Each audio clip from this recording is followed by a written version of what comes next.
We need Julian Assange. And one thing I want to say to you today is, it is not only that he is the victim of torture, it is not only that his life is at stake, it is not only that we want to save him from a dreadful injustice, we also want to save him because the world needs Julian Assange as a symbol and fighter for liberty in these times.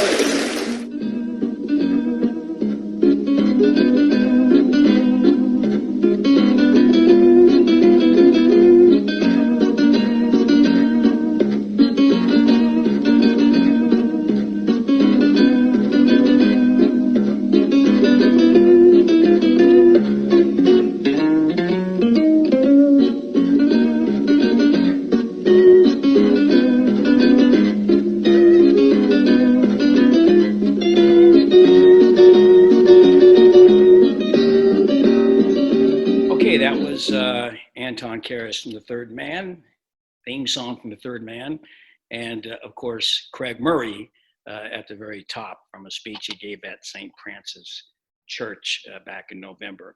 I'm Randy Credico. This is Randy Credico live on the fly.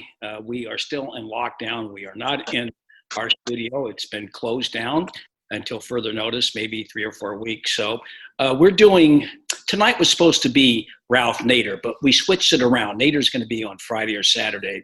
And the show we were going to do then, we're doing today. So everybody, we had to switch around just to accommodate all the dates. For me, I can do it anytime because I'm here with the dog. That's it. You know, I don't go anywhere. So that's been the good thing about this. We're able to record whenever we want, as long as it accommodates the person we are recording. This is our, I believe, 17th show. Kelly Lane is an engineer out of North Carolina. We have Jimmy out of California, a little city called Lake Arrowhead. And Anonymous Scandinavia usually does, we're going to play one of his videos today, but those people have disappeared the last week and a half. Anybody hears from Anonymous Scandinavia, we're very worried. We've been using them for these cut videos and sound clips for the last couple of years, 4 years. And joining us today, what's different today is we are playing live music. You know, we're trying to do some innovation here, not like a talking head deal. You know, I hate talking heads. I'm a radio guy. And we actually, a gentleman who I've worked with since 1981, 82, and that's Raphael DeLugoff. Raphael DeLugoff he's doing comedy now. I know that, but he's a great piano player. He's done a lot of events with me at the Village Gate. He used to be the piano player at the Village Gate way back when I met him. His father was the owner of the Village Gate, a classical, iconic nightclub of jazz and progressive comedians. You know, everybody worked there. Lenny Bruce worked there, Dick Gregory, all the great jazz giants worked at the Village Gate. And Raphael was there. He grew up with it. So, and my father in California ran a nightclub. I got to see everybody. Maybe I'll put up a poster from one of the, what's his name? Bobby Darin worked there, Louis Armstrong, all of these wonderful, Ray Charles, James Brown. I got to see them all. So that's one thing Raphael and I have in common. And he worked with me recently at the Commons Cafe. Hey, Raphael, how you doing? Okay. Yeah. Did you hear the Third Man theme? Not just now. Yeah, you did, but you've heard it before. Yeah, I've heard it. Yeah. Yeah. Well, you should take the cotton out. Do you play that? Can you play a few bars of it for me?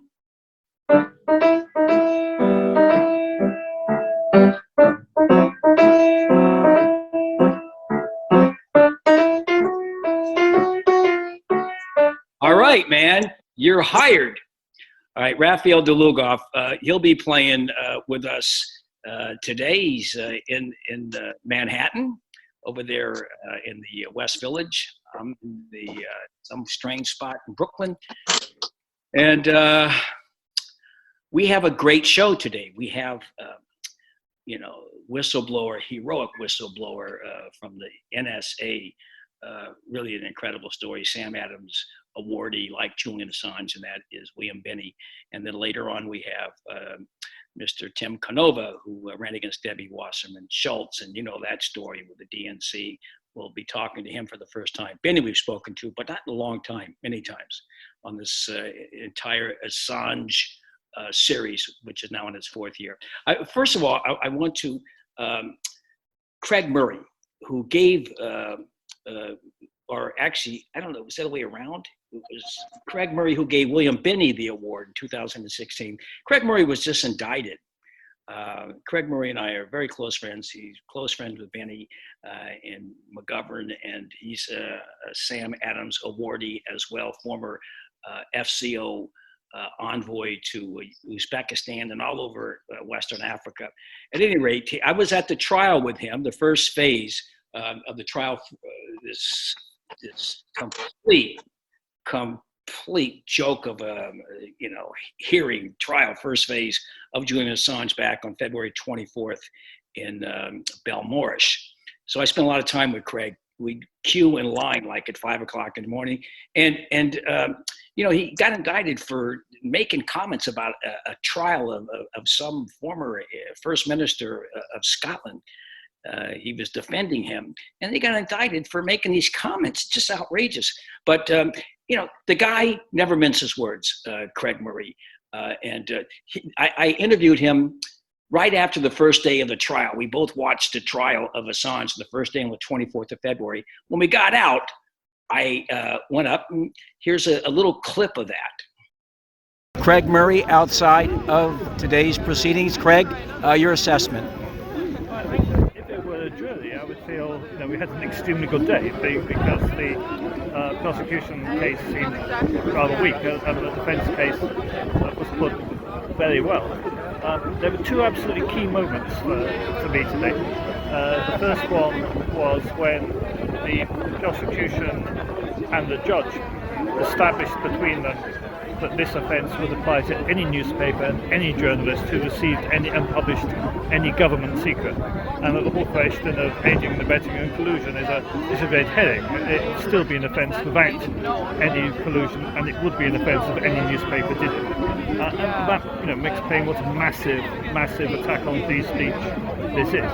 The other key moment was when the defence outlined all of the war crimes, not all, but a major outline of the war crimes and misdemeanours and corruption that WikiLeaks has exposed, and why that was the political motivation behind this. So, those were the standout moments for me, and what was a very, very interesting day in court, and a very good day in court for the defence. But there's no jury, and my suspicion is the fix is in. So, what difference it all makes is a very different question.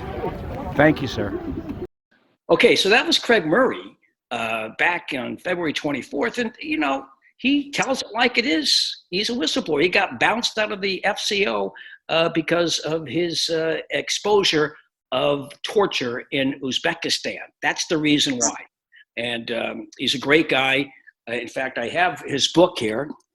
You can either go to his website. This is the book. It's one of his many books, but this is the classic, epic book called Sikander Burns. Really great. You can get that book. And go to craigmurray.org.uk if you want to support Craig Murray. And, he's facing a couple of years in prison. So, while I was there, and I've been wanting to play these videos of a few people on the street in Warwick, which is the city, or Greenwich or Warwick, I don't know, in Belmarsh. I stayed in some hotel room, and I interviewed a couple of cab drivers. And working class people there support Julian Assange. I'm going to play both of these. This guy, I think, was from Nigeria, but I'm not sure. There's the first one. So, sir, you're a local cab driver here in southeastern London. So what do you think about the persecution or the trial of Julian Assange? What's happening with him? Well, I think he's completely wrong, so I don't agree with them, and I think that he should be staying here, and they shouldn't take it to USA or whatever they're doing it down there. I think I'm fully supporting the guy against whatever they they're doing it. Why do you think they're doing it? It's a political reasons. I completely see that the guy disposed what was hidden, which we haven't heard before, and that is the reason that they're actually taking him now. So they fear his ability to expose bad things. That's it, yes. I Yeah. agree with what he exposed, and he did a good job to expose what is hidden. So we don't know what's going around. So in that case, I really support the guy, and I hope he succeeds on his case. All right, buddy. Thank you very Thank you much. very Take much. care. Thank you. Take care. All right, so that was en route to the trial on the first day. Here's another cab driver on the day that I left. Kay is a wonderful taxi cab driver here in Warwick. And so, what do you think of the persecution or the prosecution of Julian Assange? I think it's not fair. He has to come out. Really, he has to come out. This man, he just said the fact. This is in my opinion, and in a lot of people's opinion. And he has to be free. Well, why do you think they're doing this, the Americans? I don't know really, but in my opinion, he has to be free because he said the right things. He's an honest man. Yeah, he's a very honest. And man. you like what he publishes because Yeah. it's true. Yes. Why if a lot of things they publish it and they lie on publishing it? He published it and it is fact. Why people they are angry? Why? I don't know, but thank you very much, sir. You're welcome. All sir. right. You're welcome. All right, so those are working class people, folks. Those are the ones that support Assange. They understand it. And you know who understands it more than anybody? We're going to bring him on in just a couple of minutes. It's going to be my good friend, William Binney. Before I do, if you want to know what this trial is all about, I'm going to play this because I have not, you've heard it 100 times over the last 4 years. I always play this excerpt from the documentary by the kids of William Kunstler, Emily and Sarah, their documentary. It's called Disturbing the Universe. And the closing scene is Bill Kunstler talking about the legal process in wake of the conspiracy trial, Chicago 7, Chicago 8. He came out, and this is what he said. Now you get to see it. This is from a POV, a point of view on what is it, PBS. So here's the actual visual. I've been wanting to show this. Here's what it sounds like, and this is what it looks like. And that's the terrible myth of organized society, that everything that's done through the established system is legal. And that word has a powerful psychological impact. It makes people believe that there is an order to life and an order to a system, and that a person that goes through this order and is convicted has gotten all that is due him. And therefore society can turn its conscience off and look to other things and other times. And that's the terrible thing about these past trials, is that they have this aura of legitimacy, this aura of legality. I suspect that better men than the world has known, and more of them, have gone to their death through a legal system than through all the illegalities in the history of man. 6 million people in Europe during the Third Reich, legal. Sacco Vanzetti, quite legal. The Haymarket defendants, legal. The hundreds of rape trials throughout the South, where black men were condemned to death, all legal. Jesus, legal. Socrates, legal. And that is the kaleidoscopic nature of what we live through here and in other places. Because all tyrants learn that it is far better to do this thing through some semblance of legality than to do it without that pretense. All right, so that's what it was like at the trial of Julian Assange. Whatever Bill said, Kunstler, in that excerpt of that documentary by his kids, that's what it was like. It's beyond Kafkaesque. And we're going to talk about that with someone who's been through the ringer, you know, that great whistleblower, former NSA top official, William Binney, Sam Adams awardee. I mean, look, I got something like this big, his resume, and I decided I'm not going to read it. All right, too much time. But we're going to go to him. He likes music the same way I like music, movie themes. And that's the theme tonight, movie themes. We'll be back with the heroic whistleblower, Bill Binney, right after this from A Summer Place.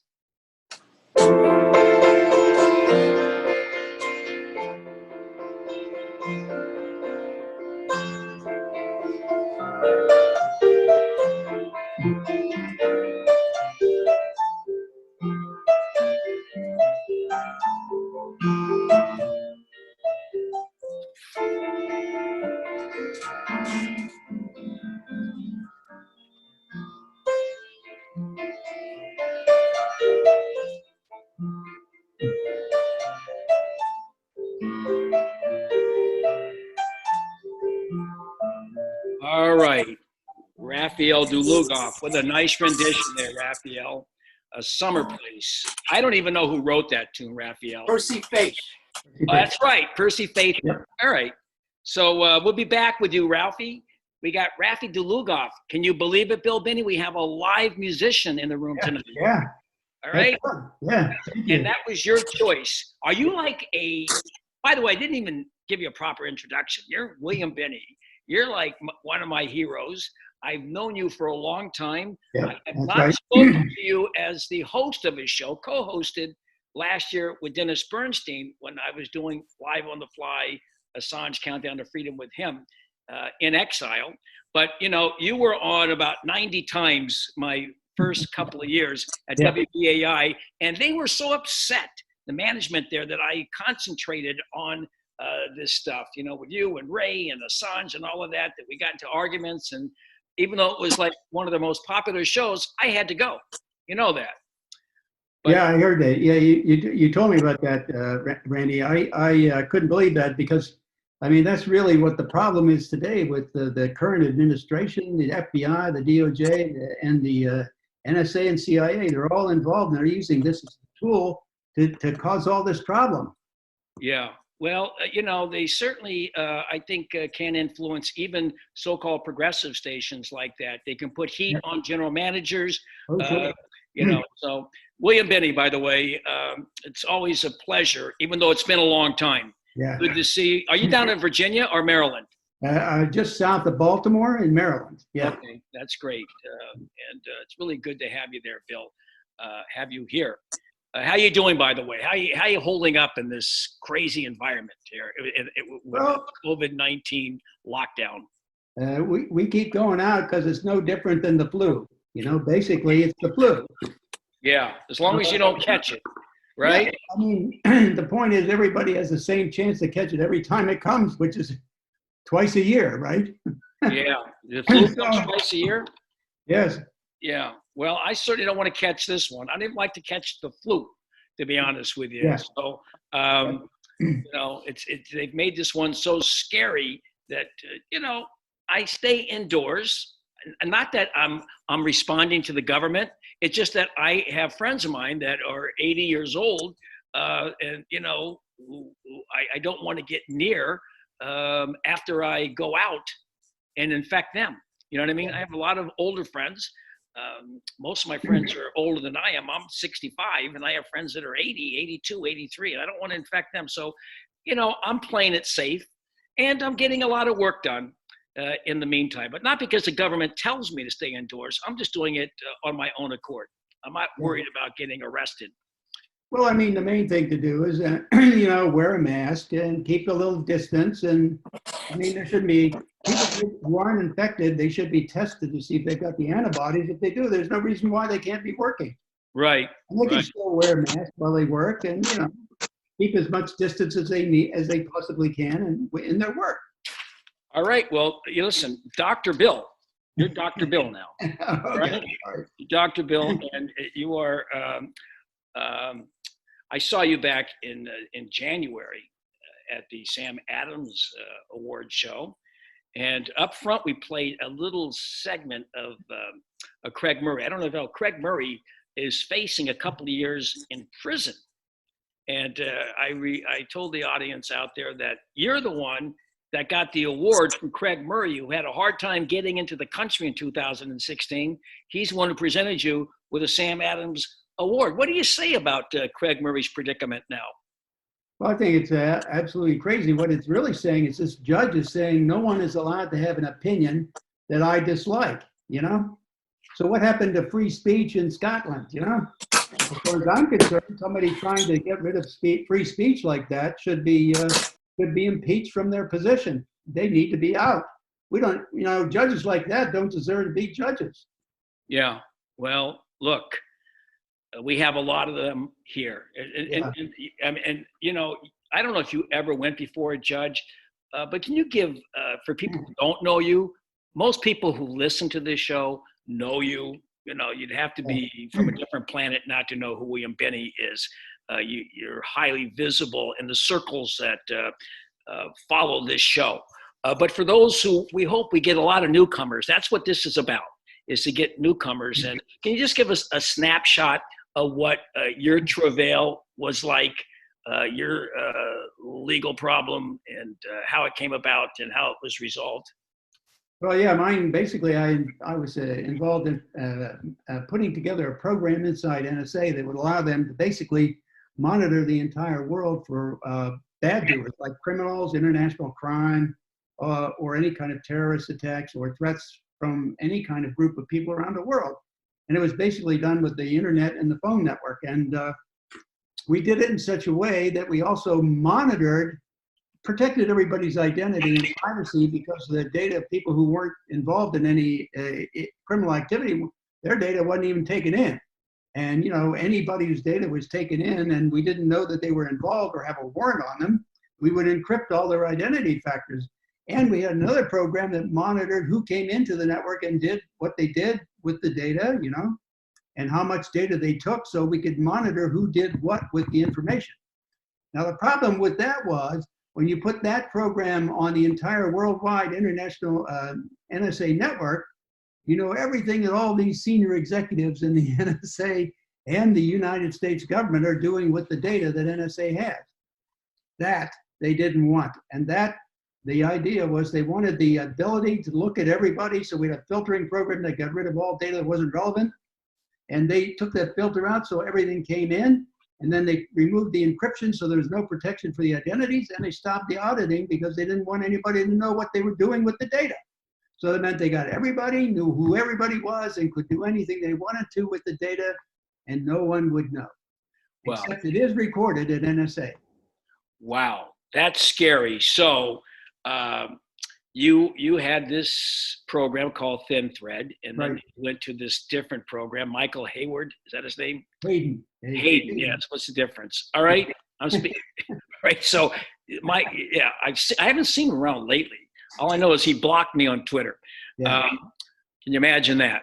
Yeah. So when you took this program that would streamline everything and protect people like myself, their privacy, what happened?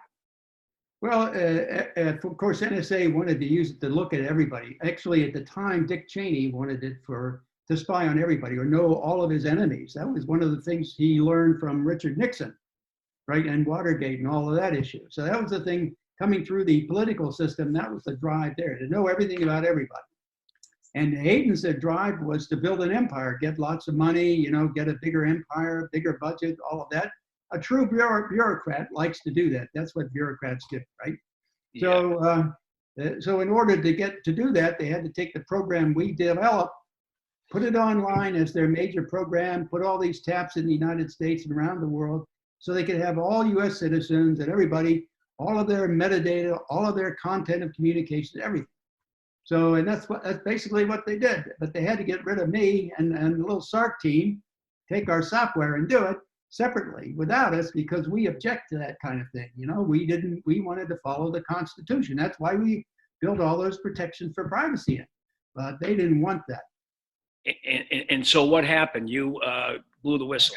Yeah, we went first to the House Intelligence Committee, because it was their job to make sure this kind of thing didn't happen. That was the charter for those committees, the intelligence committees, out of the Church Committee when they were formed back in '78 with the FISA laws, you know, and the FISA court.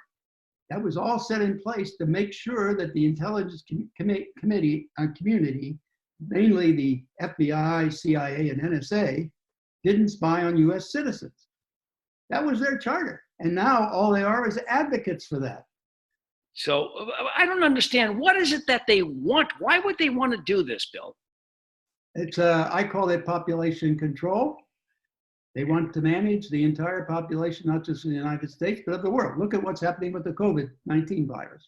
Yeah, yeah. You know, it's a catch-22. I mean, you know, I don't know. I'm trying to stay safe here, but at the same time, I see some kind of creeping hand of fascism like floating through the surface here.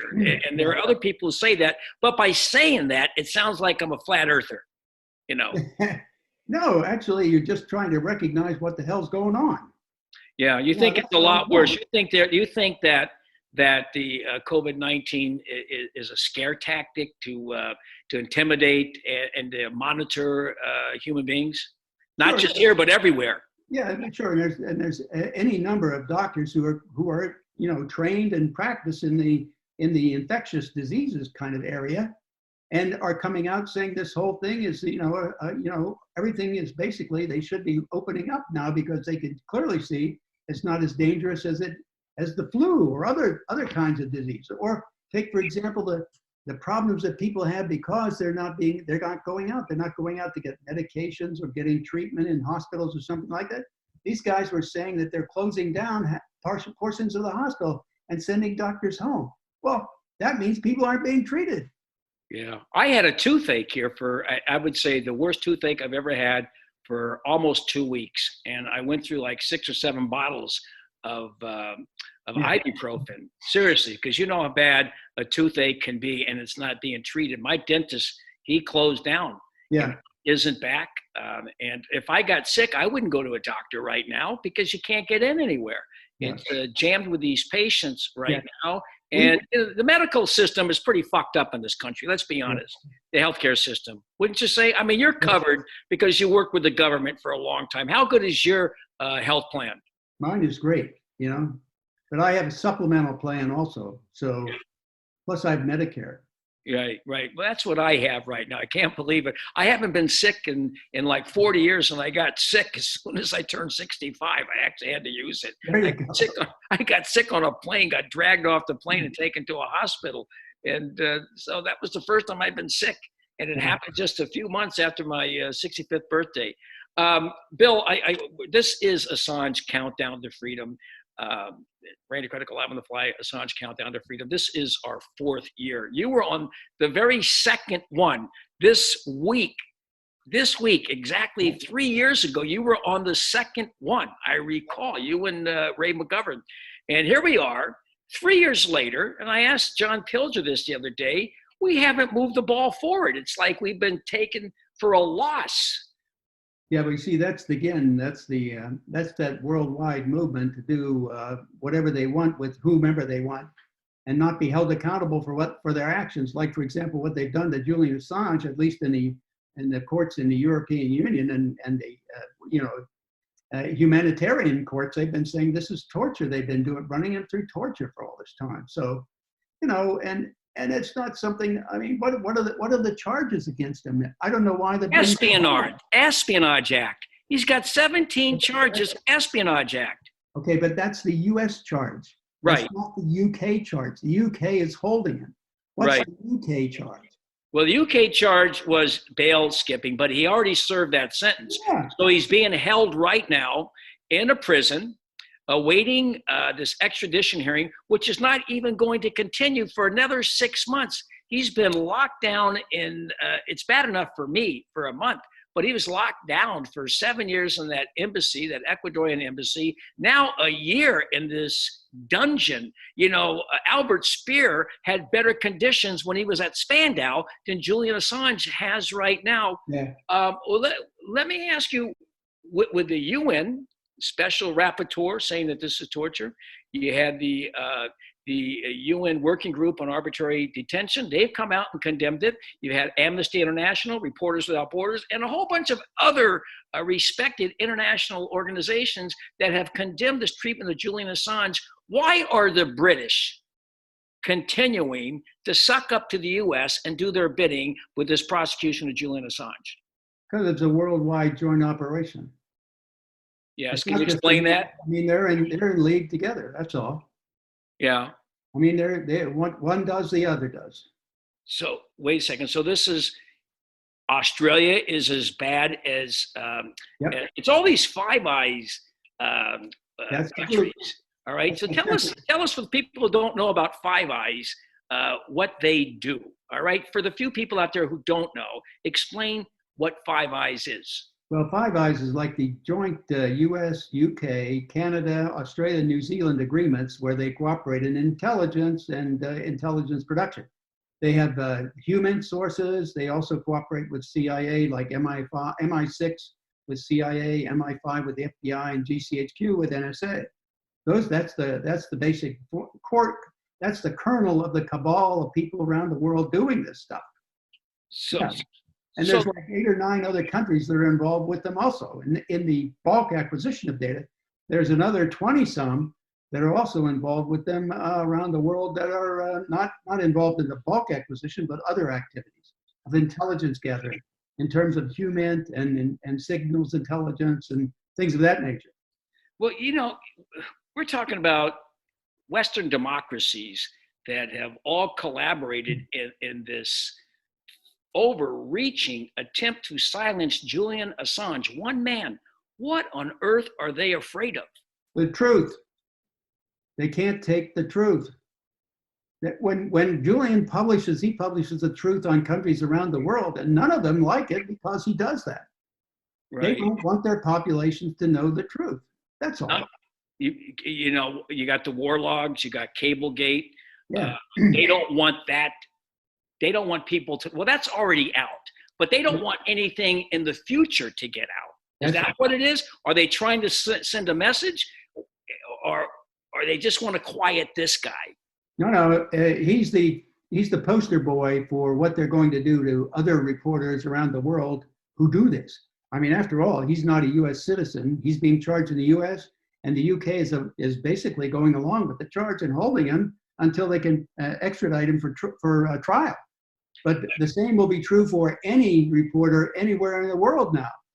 Why have reporters been so reluctant to come out in support in the mainstream media, MSNBC, CNN, NPR, other, New York, they've published his stuff, but why haven't they come out and circled the wagons in a vehement way? I think there's 2 reasons. First reason, he scooped them all. He got the truth out before anybody else did on all these problems that for the last 10 and plus years, he's been reporting on. He got stuff that nobody else did, and he basically scooped the world, and all they could do was follow what he was saying. That was one thing. They want to get rid of him so they can be the leaders, you know? And the other thing is they're just outright cowards. They're afraid of the governments they are in. So what happens to them, though, if Assange is successfully sent over here, extradited and prosecuted? Because when that happens, there's no chance he can win in the Virginia court in the Eastern District. So what happens then if that happens to these reporters? Well, the reporters they basically keep doing what they're doing now, keep their mouths shut and do what they're told. Right. But isn't this ominous for them as well? You know? Like I say, they're cowards. They're not going to stand up even for themselves. I see. Well, you know, we know about the war logs. We've seen the war logs. Yeah. We've seen what he's done with Cablegate, what WikiLeaks has done. Tell us about Vault 7, because this really seemed to accelerate after the release of Vault 7 in about this time in 2017. Can you give us the significance of Vault 7? Well, Vault 7 was a compromise of all of the attack tools in the network that the CIA was working with. And it was like hundreds of millions of source line code, hundreds of millions of lines of source code, meaning tens of thousands of different types of attacks on firewalls, operating systems, networks, computers, servers, everything, switches, the entire, any communications device, they had attacks to go at. And they never told anybody about these weaknesses. So we never had any cybersecurity because all of these weaknesses were existing for everybody, and we all had them, you know? And we still do, because they've not fixed them all yet. And I haven't seen yet a move for any of them to fix them. I think some of the companies are going through the Vault 7 material, looking at it and trying to find out how they can fix their products, you know? But I don't know how much that's happening. But the point is this, Vault 7 had a program called Marble Framework, which you and I talked about before the show. Yeah.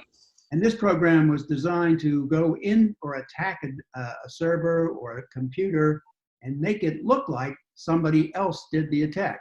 The countries they made it that they had the code to make it look like were Russia, China, North Korea, Iran, and Arab countries.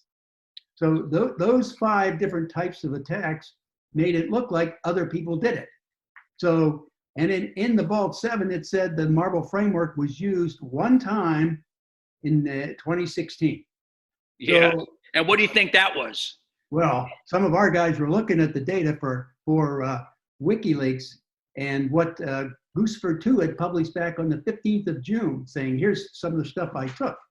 Well, some of the 5 of those items, the guys over in the UK were doing the research, found those same 5 items in WikiLeaks documentation. So the 5 items in the Gooseford 2 data had the imprints of the Russians in it. But the same items in the WikiLeaks did not.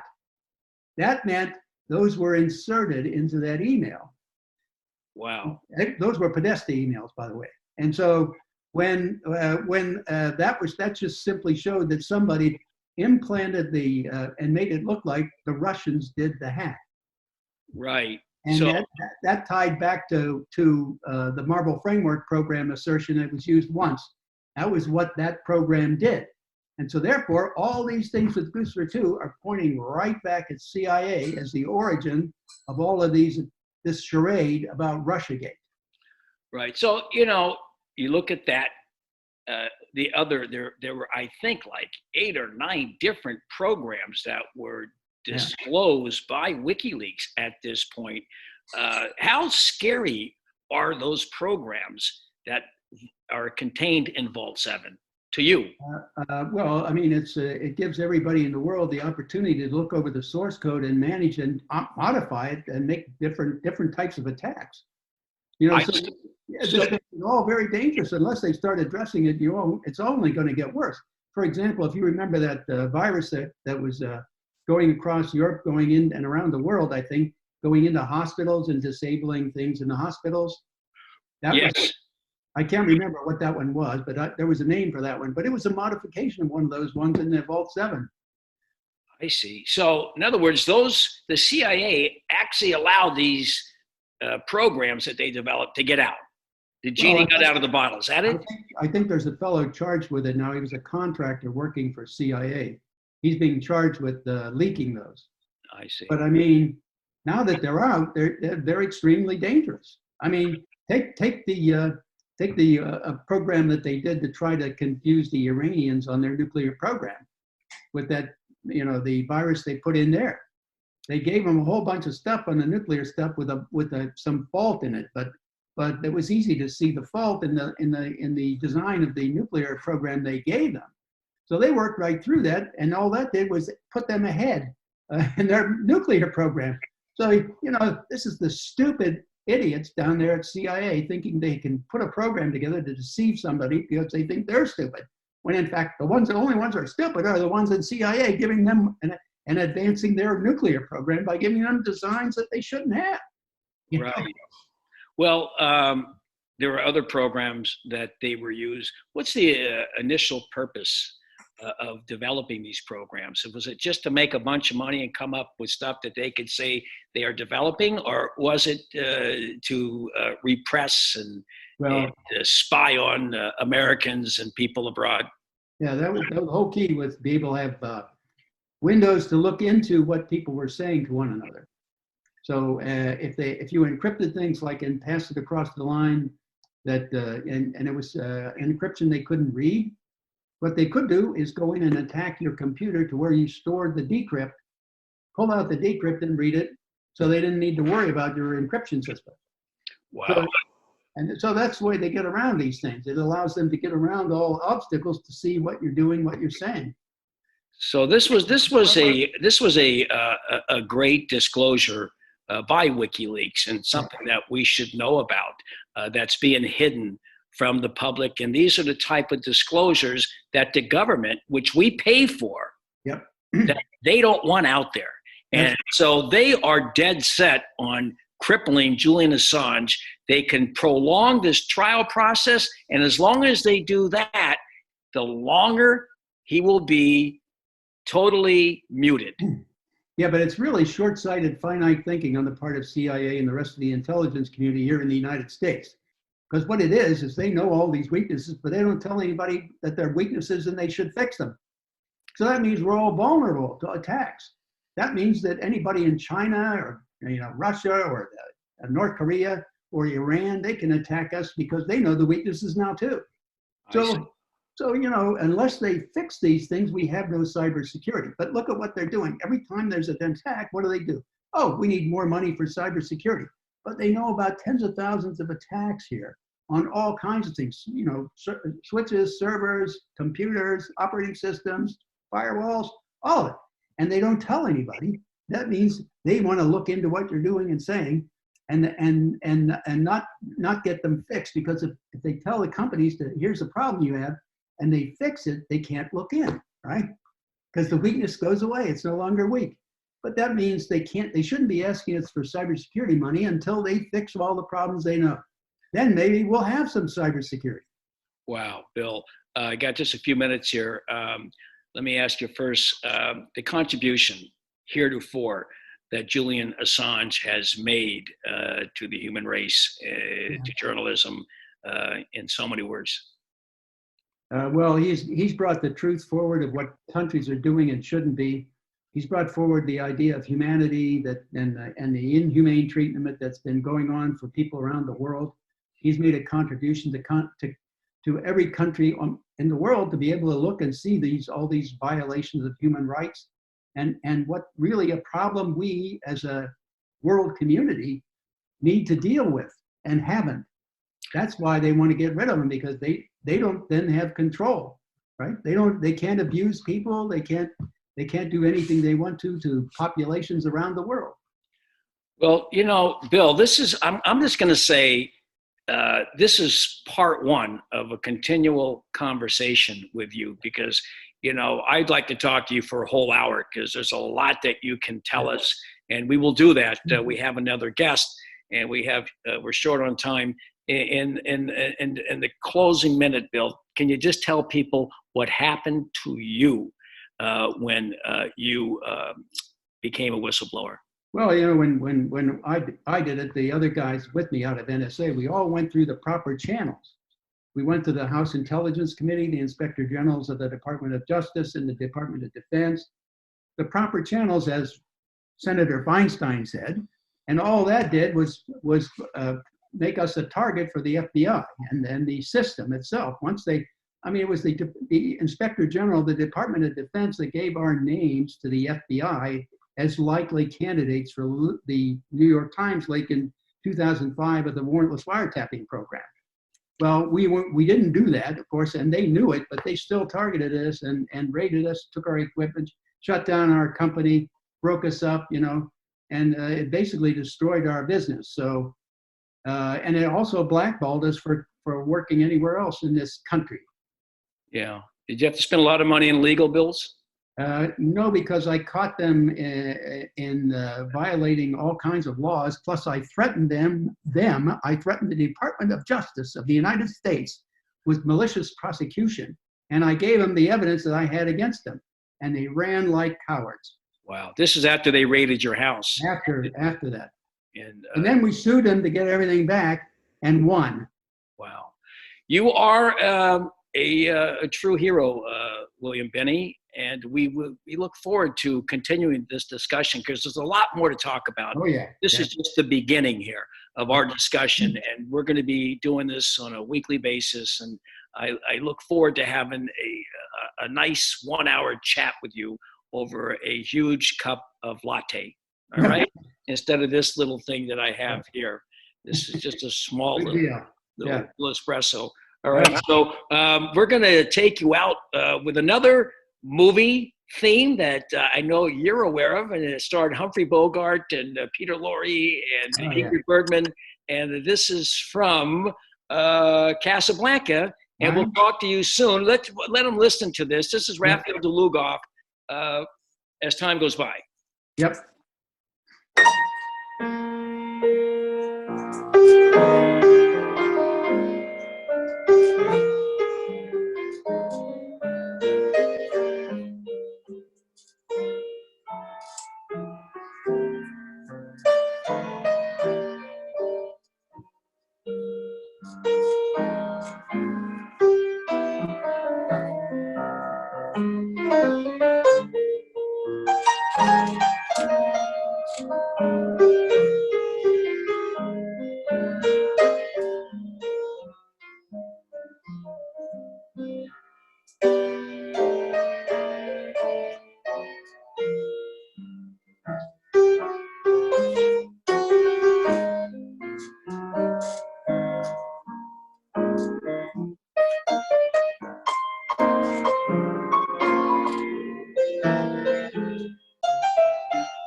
Wow, beautiful, Raphael DeLugoff. Yep. And we are going to play a little video that I made with Anonymous Scandinavia. It's the perfect spot for that. This is called Casa Assange. This is Bogart and the crew all going to bat for Julian Assange. And we'll be right back with Tim Canova. If you don't get on that plane to London and support Julian Assange, one of these days you'll regret it. Maybe not today, maybe not tomorrow, but soon and for the rest of your life. The U.S. will do anything they can to stop Assange from exposing the secret wars, the political corruption, and their crimes against humanity. They'll kidnap or assassinate or chuck him into an American concentration camp. Yes, sweetheart, Assange's survival is essential for a free and open society. The world depends on him. Here's looking at you, kid. You know, Rick, once they get Assange, they'll come after us. That's why I'm joining that free garrison to London to support the young man. And these 10,000 francs should pay for our expenses. Our expenses? Uh-huh. Louis, I think this is the beginning of a beautiful friendship. Right, so that was Humphrey Bogart and Ingrid Bergman and Claude Rains. I put that together with Anonymous Scandinavia. And if you hear from Anonymous Scandinavia, please have him contact or have them contact me because they make all of our videos and we're worried they've disappeared the last 10 days. Anyway, I'm Randy Credico. This is Randy Credico Live on the Fly, Assange Countdown to Freedom. That was William Binney on the other side. And now we are being joined. And I've been wanting to interview this guy for the last 3 years, but he's so busy. He's all over the place, not easy to get. I spotted him one time, and that was at the Left Forum, talking about Tim Canova, an attorney, former candidate for Congress, an enemy of DWS, Debbie Wasserman Schultz, knows all about her, and a supporter of Julian Assange. And Tim, I'm so thrilled to finally get you on this show. Randy, I'm glad to be here. I'm in South Florida in Broward County, which is between Miami. I'm between Miami and Fort Lauderdale. Okay, so is that the district that you ran against DWS? Yes, it is. All right, so let's go back to this DWS and Julian Assange. Before you entered the race, I think 2016, yes, these revelations on the DNC came out by WikiLeaks. And when you saw that, what did you think? Did that prompt you to run? No, or did it kind of affirm what you already knew? It did very much affirm much of what I knew, but I had already gotten into the race. In 2015, I got involved in the anti-Trans-Pacific Partnership movement with a group called the Citizens Trade Campaign. And Wasserman Schultz was the only Democrat in Florida's House delegation to vote to fast track it. We wanted to find somebody who would challenge her in a primary because it's a very gerrymandered Democratic district. I had no intention of running for Congress, but I got swept up. You know, Bernie Sanders was calling for a political revolution. And I realized at some point, I finally realized that Wasserman Schultz was a key problem in the Democratic Party, and that if I jumped in, we could really put the heat on her.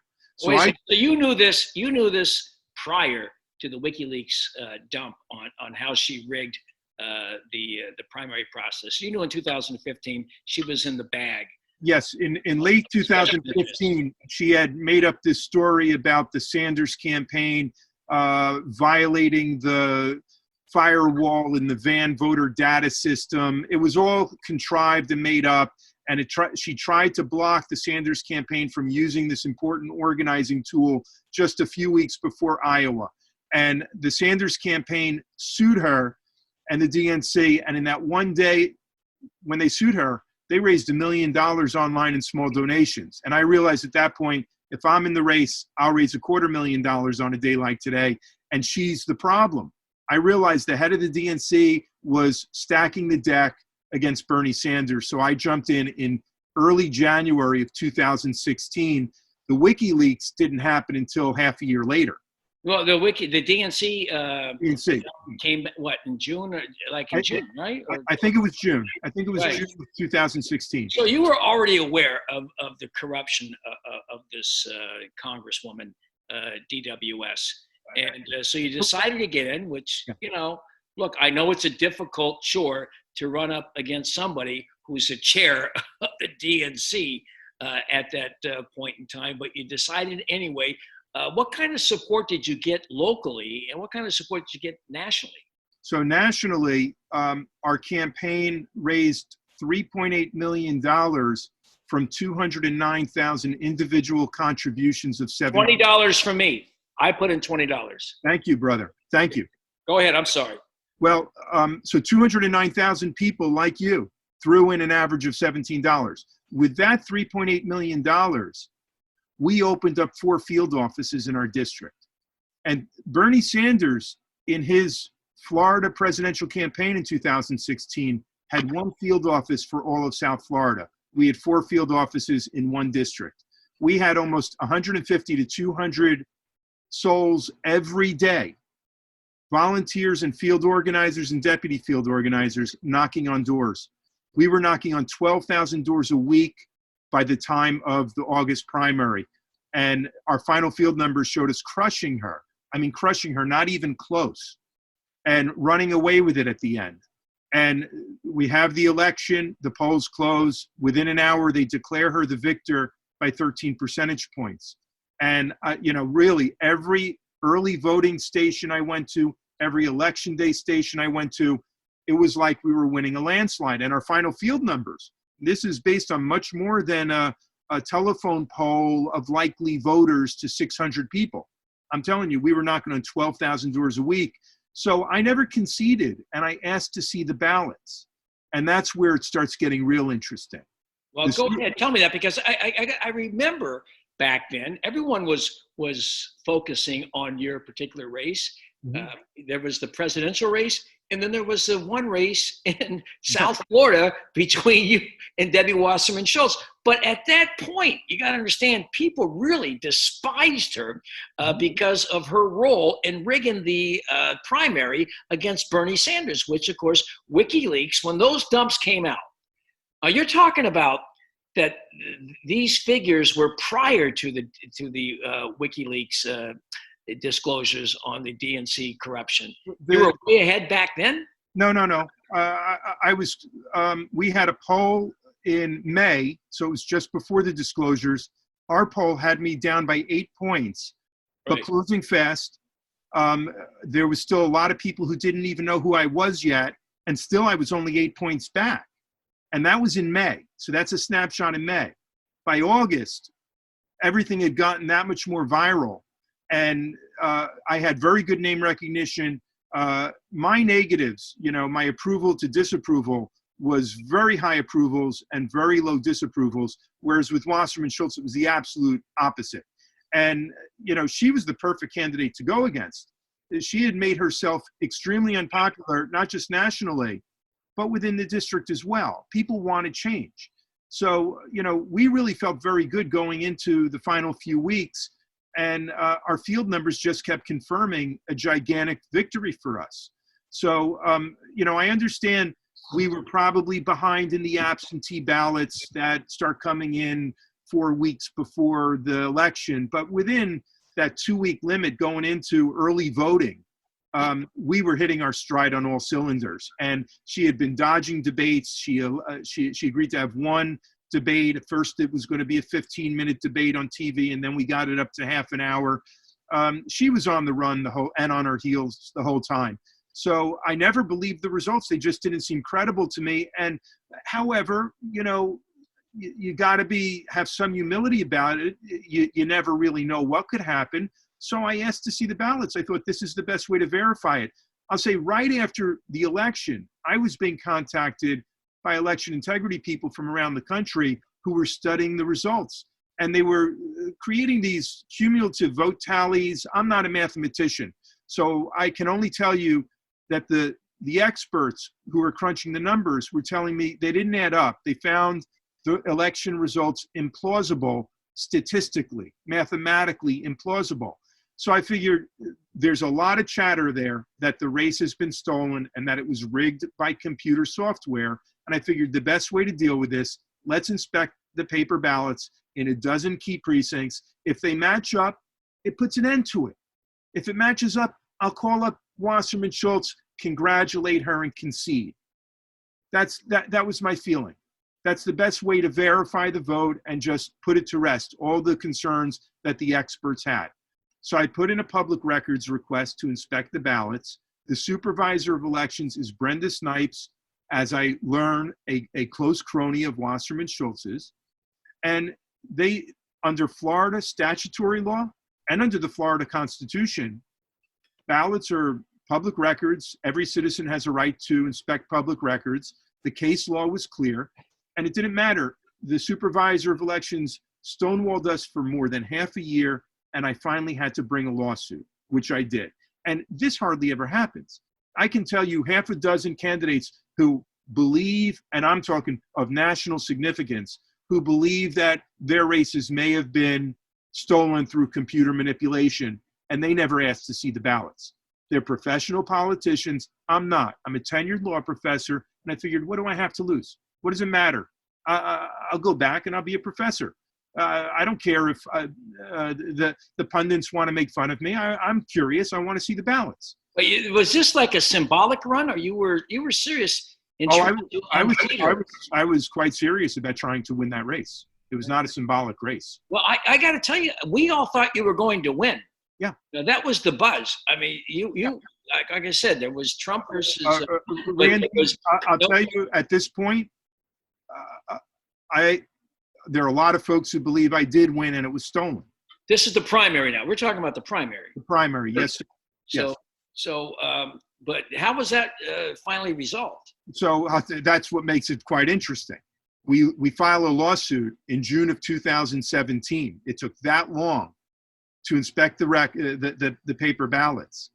And 3 months into the lawsuit, with her lawyers playing games to try to delay things, we served discovery requests. And 3 days after serving the discovery request, Brenda Snipes signed an order to destroy every ballot that was cast. And they destroyed every ballot that was cast in my primary in violation of state and federal criminal law. Wow, that stinks.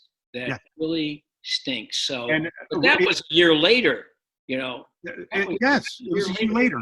And it's amazing how stacked the deck is against candidates who lose to be able to challenge elections, how difficult it is. I went through this process. It took a year. They destroyed the ballots, and still there was no criminal investigation. And maybe you'll appreciate this. We go through this lawsuit. It took us a little while to discover that they destroyed the ballots. And we got Brenda Snipes on the witness stand in sworn videotaped depositions. So we have videotape of the sworn deposition with her admitting to unlawfully destroying the ballots. And the judge grants a summary judgment. My lawyers get over $150,000 in lawyers' fees, attorney's fees. And we were hoping that that would lead to a criminal investigation of Snipes, and hopefully a criminal investigation would lead to more answers and find out who was behind all of this. So my lawyer spoke to the U.S. attorney here in South Florida at the time and reported back to me that he was extremely interested. The acting U.S. attorney, Benjamin Greenberg, very interested. After all, this is handing them an open and shut case on a silver platter. Brenda Snipes has admitted in sworn deposition. The only better evidence would be if we had videotaped of her with a blowtorch destroying the ballots, really. And so Greenberg sounds interested. Why not? It's an open and shut case. He flies to Washington, D.C. for a week of meetings at the Justice Department and comes back and is suddenly not interested in pursuing justice. Says he doesn't have the lawyers who would know how to prosecute this case, which was a completely ridiculous excuse. I mean, an open and shut case like this, destruction of evidence, there's nothing complex about it.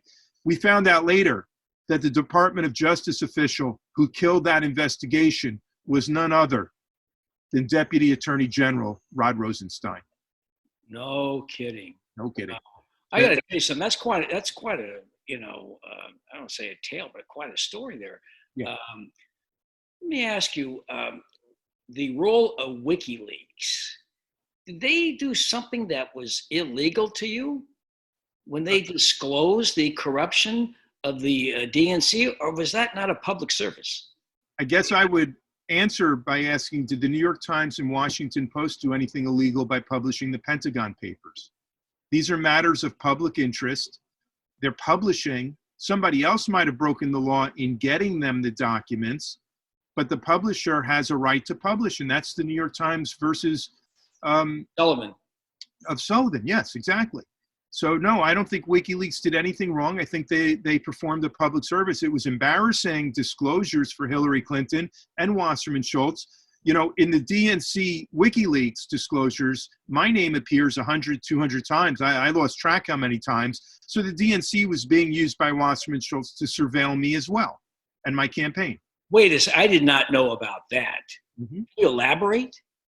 I don't know much else what to elaborate. If you go to the DNC WikiLeaks and those files are available online and you punch in my name, you'll get 100 or 200 hits. I don't know how many. And there's all kinds of chatter within the DNC organization of what Tim Canova and his campaign are up to and what did Tim Canova say today. And they were using DNC resources to surveil me. That is scary. How valuable is the organization WikiLeaks to you? To me, I think back to collateral murder. You had this war going on that George W. Bush brought us into in Iraq under very false pretenses, right? Suddenly Saddam Hussein became Osama bin Laden, right? And, even though Saddam had nothing to do with September 11th, that was kind of the malarkey that Bush and Cheney were feeding everybody, and then weapons of mass distraction and all that. Anyway, we end up in the war, and what did WikiLeaks do? They came out with Collateral Murder, which was the files that Chelsea Manning, then Bradley Manning, had handed over to WikiLeaks. And the video that's come to be known as Collateral Murder, I think, was a turning point in public opinion in this country, on par, I think, with the Pentagon Papers and what it did to U.S. support in the Vietnam War. That Collateral Murder video was a video taken from a helicopter gunship, a U.S. helicopter gunship, looking down at the ground, and you heard what the U.S. military, Air Force personnel were saying, and you saw them assassinate, basically, unarmed people, including a couple of Reuters correspondents, and children were in the way as well.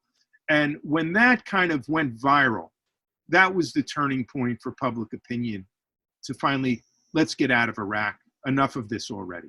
And it still took a lot of years and a lot more American blood, but that is a public service that WikiLeaks did.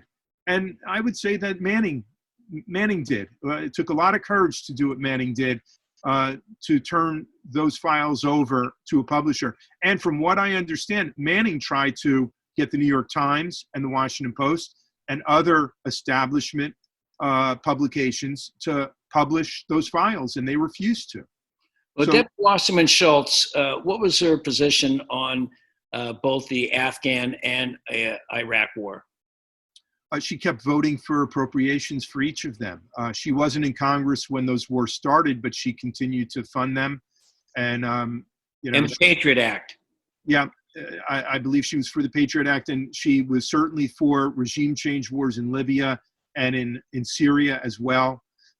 So she is... Who controls her? Well, I'll tell you, this is what's interesting. In 2015, when I was working with the Citizens Trade Campaign, and we were trying to get her to just meet with us to talk about the Trans-Pacific Partnership, we did our research, and we discovered that she had taken $330,000 from corporate interests that wanted the TPP. And that got us thinking, and we started looking further. And it turns out in the course of her career, she had taken millions of dollars from the biggest Wall Street banks, fossil fuel companies, defense companies. She's owned lock, stock, and barrel. Private prison companies, payday lenders. Every odious, predatory corporate interest you can think of, it looks like Wasserman Schultz has taken money from. And this is what I find fascinating. She's had a very safe Democratic district, and she never had Democratic opposition in a primary before.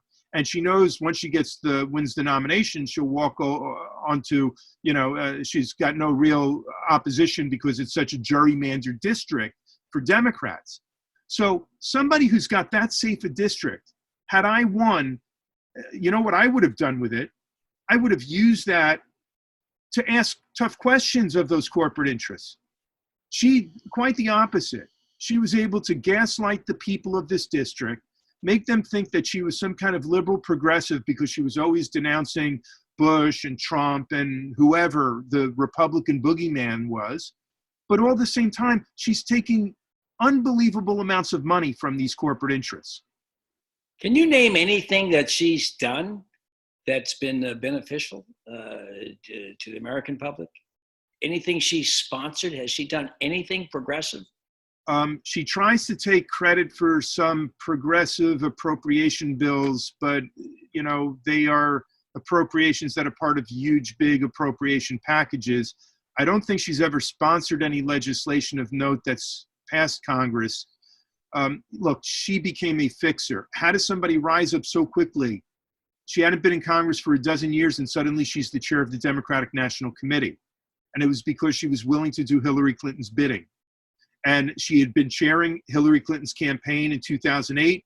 And then in 2016, suddenly, she's in the DNC, the catbird seat. And as Donna Brazile showed in her book, Wasserman Schultz had transformed the DNC into an arm of the Clinton campaign. The finances, the communications, all of that was being run out of the Clinton campaign. She had handed the DNC over to one candidate in that race. And even Why Tulsi Gabbard left. that's why Tulsi Gabbard left. Tulsi Gabbard saw the way that it was being run, that it was being rigged, and she was rigging the primaries in all kinds of ways. She limited the number of debates. The debates that there were scheduled between Clinton and Sanders were scheduled on days that there were college football championships and all kinds of, other distracting events. She was hiding the debates. And even after she lost her job, I should say that when I first jumped in the race, the few experienced political people around me were saying, Tim, you're going to have a problem in the summer. TV time is going to become expensive because we have the Olympics. And then there's the DNC convention. And Debbie is going to be on the center stage. She's going to get a lot of free advertising. And I remember as the weeks went by and it started becoming closer, and they would have that same conversation with me, I said, I have one question. How is she going to not get booed off that big stage at the convention? And it turns out she didn't even make it to the big stage. She got booed off of a breakfast gathering of the Florida delegation, and she got fired before the big stage, before the convention started. But an hour after she got fired, the Clinton campaign put out a message that she was now an honorary co-chair of the Clinton campaign. Wow. Do you blame WikiLeaks? This is the $6 million question. Do you blame WikiLeaks for Hillary Clinton's loss in 2016? Is it their fault? Not one bit. Not one bit. And I have another story that sort of ties Debbie in here. The weekend before the November election between Clinton and Trump, Wasserman Schultz, I think it was a Friday evening, was on HBO's Vice. Vice, yes. Right? And it was one of those softball interviews.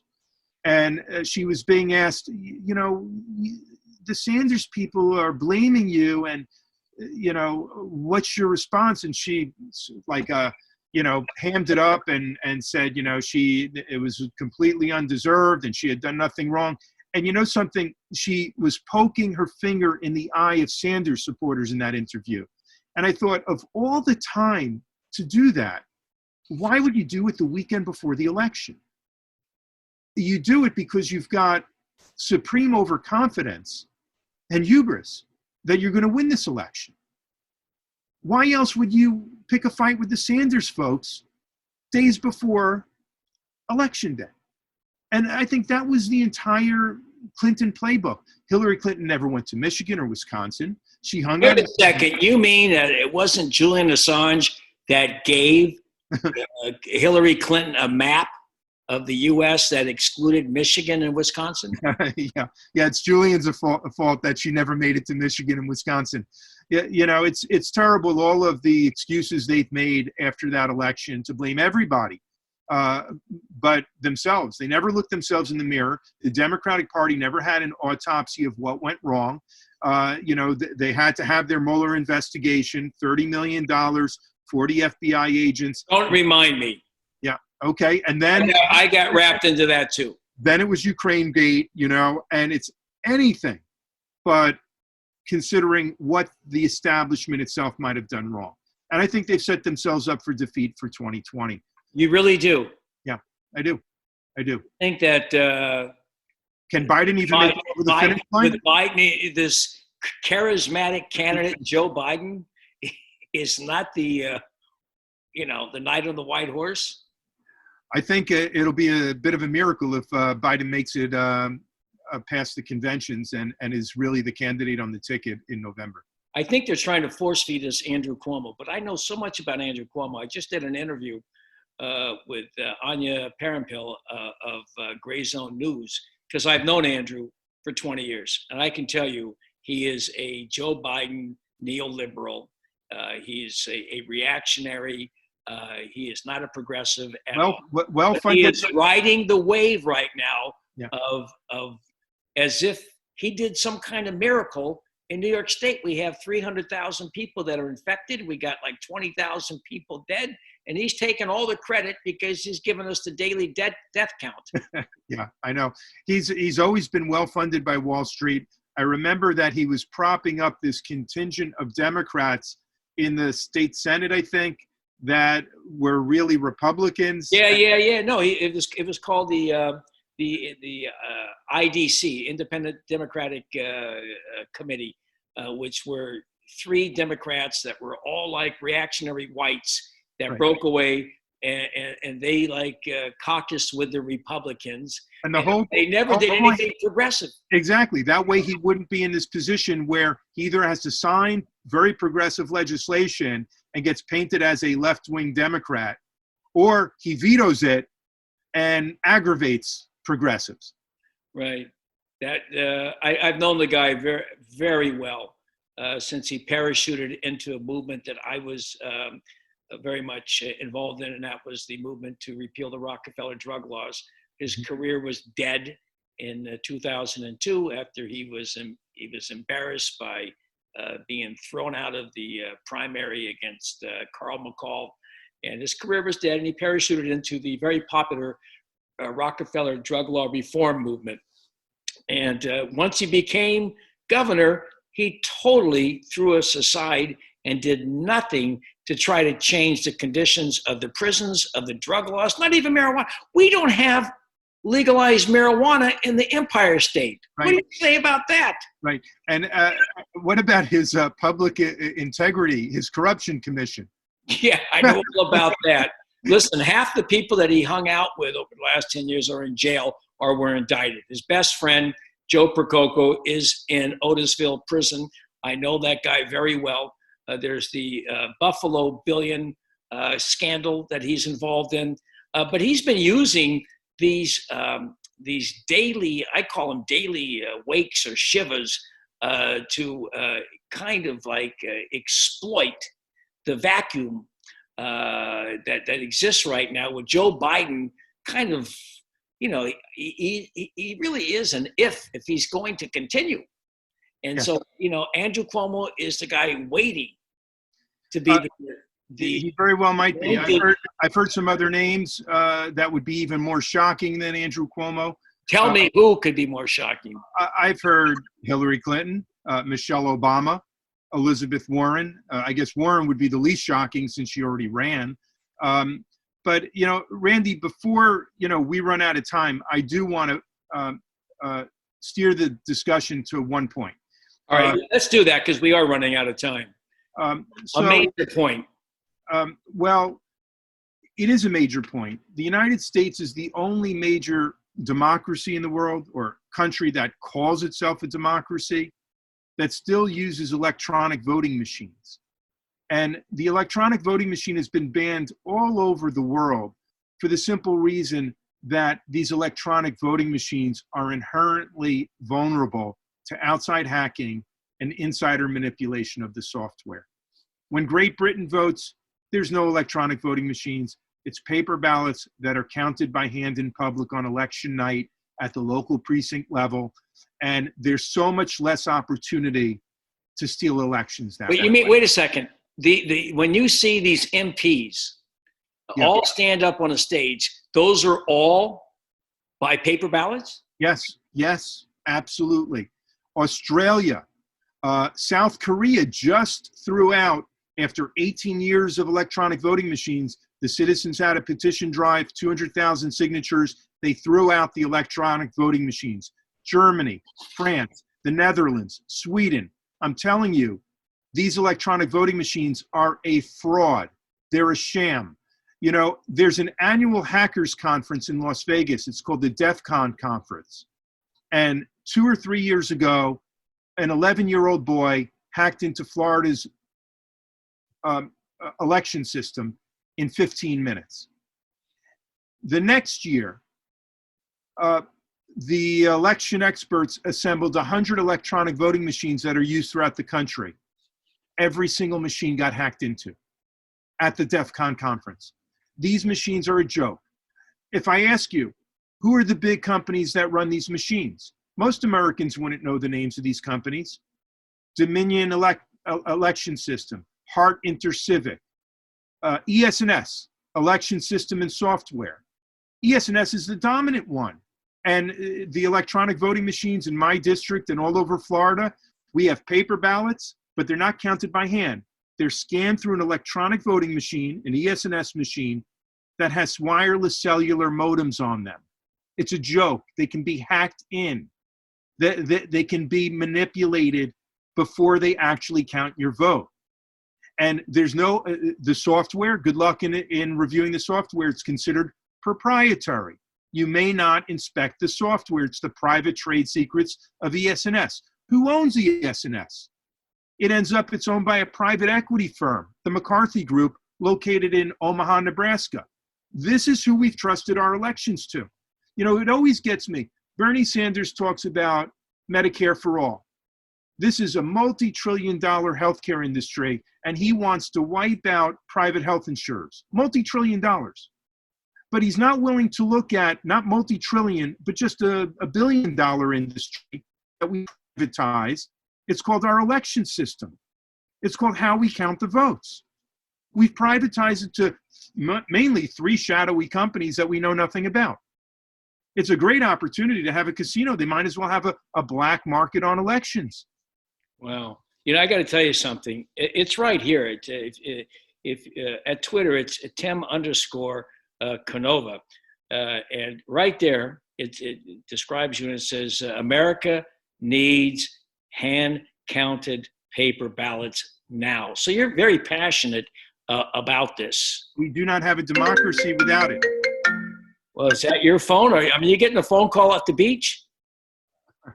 I'm sorry about that. It's okay. I hope it's a tequila sunrise that you're getting. All right, but you know, you're very passionate about this, and you know, you're Don Quixote. I mean, look, I totally support what you're doing, and you're so knowledgeable, and I really commend you for continually fighting against these major odds and these major evil foes. I appreciate that, Randy. You know, it's not just me fighting it. There are a lot of people who are waking up to these electronic voting machines. You know, I'll tell you, I learned about this through a lot of the folks, the election integrity experts who crunch the data on these elections, and not just my election. In 2000. It's okay. You can listen. We are having a free-form conversation, so you can actually pick that up and tell the person you're talking about Julian Assange, Randy Credico, and Assange Countdown to Freedom. It's okay. I've done it before. There are no rules here. This is not 60 Minutes. Well, before I forget, who is that calling? That's ES&S. I think they're concerned about this conversation. I think they are too. And that, you know what? This is going to be a great bit when this thing is online tomorrow. Right? Well, or Thursday. That being Thursday. Today being Wednesday, as you know. All those millions of people who contributed money to Bernie Sanders. In 2016, Sanders beat Hillary Clinton in the exit polls in a dozen states that Hillary won. How did Hillary win at the polls and somehow Sanders beats her in the exit polls by significant amounts in the exit polls? New York City, where you're in New York, correct? Yes, I voted for Sanders in Brooklyn. You remember what happened in 2016? 200,000 were totally scrubbed. Exactly, electronically scrubbed from the voting rolls. And the same thing happened in 2020 when you think about it. Joe Biden was behind going into Super Tuesday in so many states. And in some of those states, he was in 3rd or 4th place. And then he had the most miraculous resurrection. He wins 10 out of 14 Super Tuesday states, but loses the exit polls. So again, is it the electronic voting machines? How can you have, I call this faith-based voting. You've got to trust these shadowy companies that they're going to count your votes properly. Wow. So I guess you just continue. You're not being deterred. You just keep moving forward and trying to right this obvious wrong in our well, isn't that what we're all doing? You know, there's an obvious wrong with Julian Assange being in a maximum security prison, and you haven't given up on him. Millions of people haven't given up on him, and it might seem Don Quixote-ish to keep at it, but what choice do you have? It's I've got to. How important it, by the way, yes, how, there are a lot of political prisoners, not only in the US, but around the world. But there's something about the political prisoner, Julian Assange. And somebody said, well, yes, there are political prisoners out there and we should be supporting, and we do. But the thing with Assange is, since he's a journalist, this is like a step towards, a giant step towards fascism. Do you agree with that analysis? 100%. You know, when you listen to what Julian used to talk about, this idea of radical transparency and using the World Wide Web to make governments accountable to the people. I mean, what we're really talking about here is the idea of democracy and representative government. You know, not direct democracy, but representative democracy.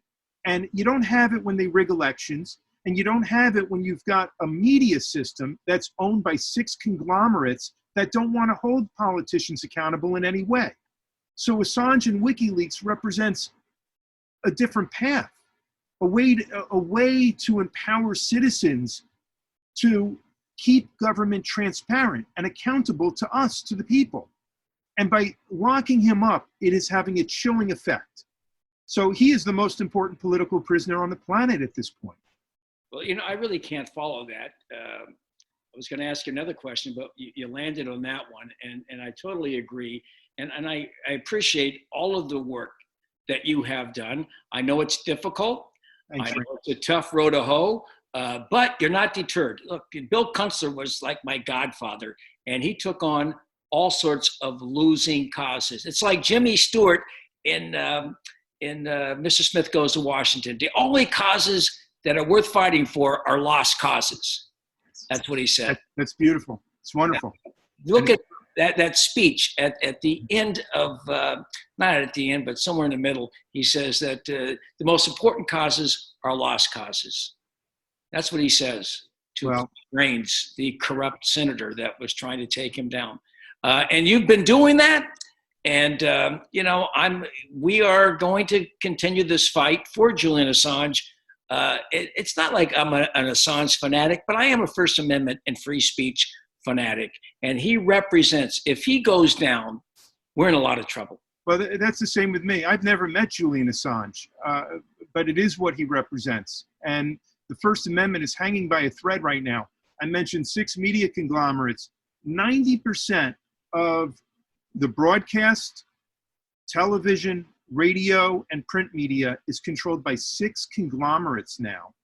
And then you've got social media, which was supposed to be the alternative to that. It's a democracy, right? That's the democratic media. Social media. Right. Social media. And you now see Facebook and YouTube and Twitter all shadow banning and censoring and employing thousands of people to decide what to censor and what not to censor. So there's not much left of the First Amendment suddenly. And I've been shadow banned on Twitter. I've had 2 anonymous groups that have examined, and I've been shadow banned. That's kind of a scary prospect. And you don't even realize it's happening until well after it starts happening. And I've also been shadow banned and am being shadow banned on Facebook and Twitter. My posts are hardly ever seen by people who used to see them all the time. So I used to see your stuff all the time. I have to go to your Twitter account to see your stuff. Did you know that? It doesn't surprise me. I hear it all the time. I got it here, right here. All right, look, I had to go to your account to get this and get this. I actually had to go, and I printed these.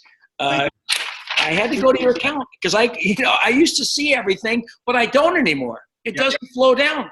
Yeah, I know. I hear it all the time, my friend. That's a compliment, though.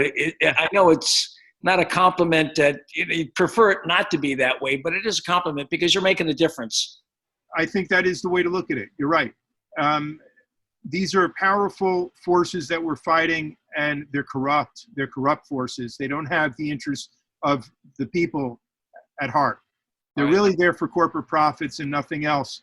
And we're doing something right if we're on their shit list. Yes, you can say shit list right here. I don't give a fuck. All right. So Tim Canova, where can people find you? I know it's Tim_Canova at Twitter, but people want to reach you, read your articles and folks can email me directly at tim@timcanova.com. we've got two websites. One is the old campaign website at Tim Canova for Congress, but and it's still pretty up to date on the issues. And the other is progressforall.org. I'm a law professor and I've been publishing for 20 years. It's a whole nother conversation, actually more than 20 years. Way back in 2011, I was part of the Occupy Wall Street movement in LA, and Senator Bernie Sanders put me on a special advisory committee on reforming the Federal Reserve, because that's mostly what I had been writing about for many years, about how unaccountable the Federal Reserve was and how we needed to reform its governance structure and its priorities. So for my scholarly articles and book chapters, people could go to the Social Science Research Network, SSRN. They can find the stuff that I've been publishing for a long time. All right, that's great. We don't have to go to Jekyll Island to do that, right? No, the Conspiracy of Jekyll Island. Yeah, that's a classic. It's my favorite. All right. Well, you sound a little bit like Ron Paul when you talk like that. You know something? Bobby Kennedy Sr. used to quote Pascal, and he said, greatness isn't touching one extreme. Greatness is touching both extremes at the same time. I'm glad that you can't pigeonhole me as some kind of a, progressive leftist and that's it. I believe in freedom. I believe in the rule of law and accountability of the government. And if that brings me into common cause with Ron Paul or with Gary Johnson, so be it. Right.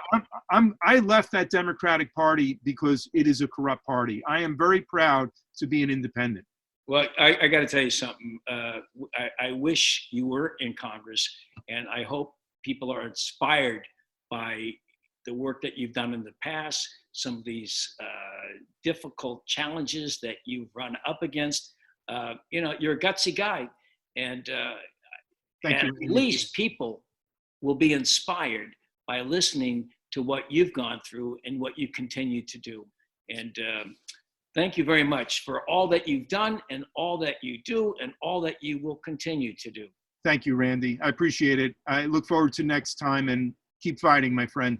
That was a quick conversation. We didn't even get started. All right. We'll be back with you. All right. That's Tim Canova. We're going to play a little bit of music. This is movie night. This music is from my favorite Marx Brother film, Horse Feathers. We'll be right back with some closing thoughts.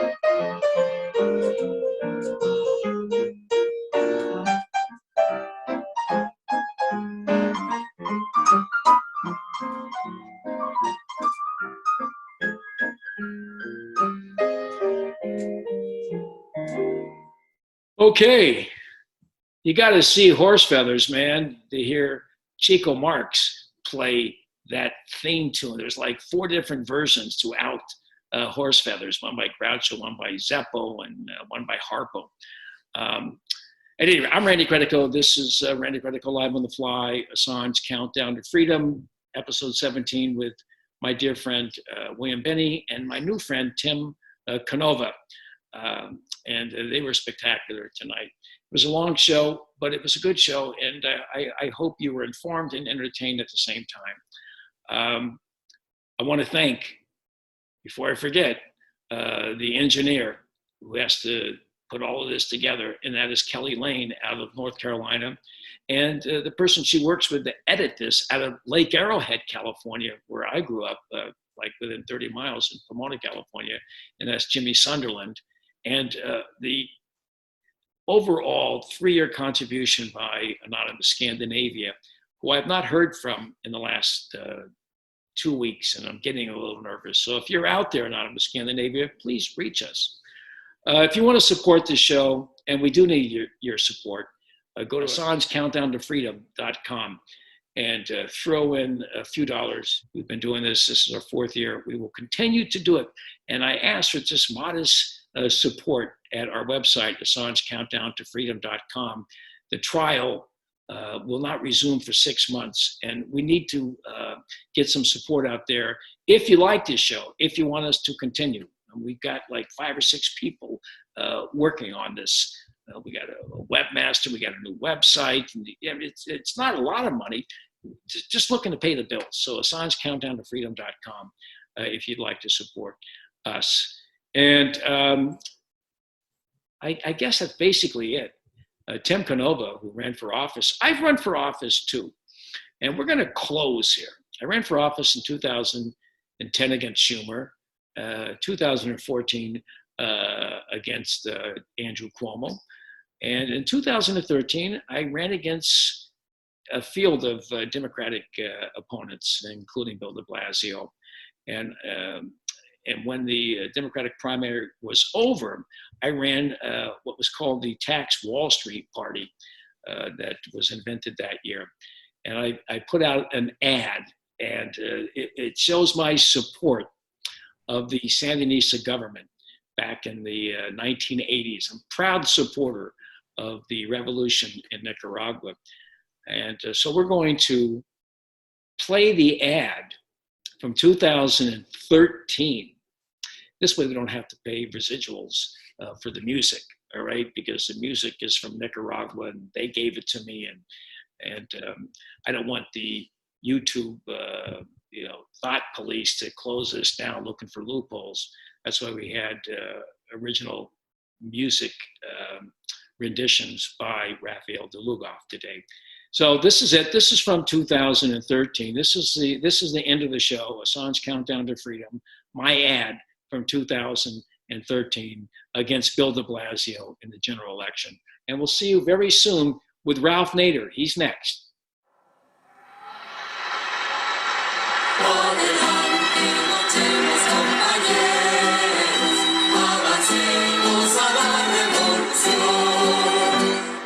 My fellow Americans, as I often warned back in the 80s, the Sandinistas would one day try to spread their revolution to America. And 20 years later, it seems that I was right, as one of their biggest supporters is running for mayor of New York City. That candidate, a Democrat, naturally, is Randy Credico, now running as an independent. Credico spent a lot of time down in Nicaragua, often making fun of me and my policies at protests in front of the U.S. Embassy in Managua. In fact, he organized a group called Humorists Against War and traveled around Nicaragua with Jane Fonda's kid Vanessa and Sandinista officials. He did fundraisers with Ambassador Nora Astorga, the hardcore revolutionary, and he mimicked me in private functions for his socialist buddy Daniel Ortega. Credico, an Occupy vet, wants to tax Wall Street and give it to the poor. I'm telling you, he's well armed with lots of dangerous ideas. So, if you see him floating around your neighborhood, please notify your local authorities. May God bless. Los hijos de Sandino ni se venden ni se venden.